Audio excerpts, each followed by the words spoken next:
Hey everyone, welcome back. Did Blockbuster stop working right after you update your iPhone to your newer version? Here's the quick fix. First, go ahead and restart your iPhone completely. Hold the side button and the volume down at the same time. Slide to power off. Wait 30 seconds, then turn it back on. iOS updates create temporary conflicts with app and a full restart clears most of this right away. Since your device operating system update can create compatibility conflicts with the games, especially on older devices after restarting, go ahead and open the App Store and tap on your profile picture at the top right corner. Scroll down and look for Blockbuster in the list of available updates.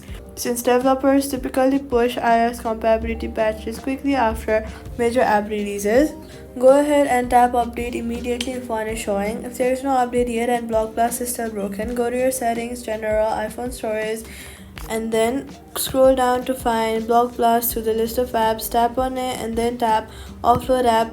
Then go to your app store and reinstall it completely fresh to get a clean build for your current iOS. So all you gotta do is restart your iPhone, check the app store for a Blockbuster update, offload and reinstall if needed. Blockbuster works on your new iOS and that's it. Subscribe.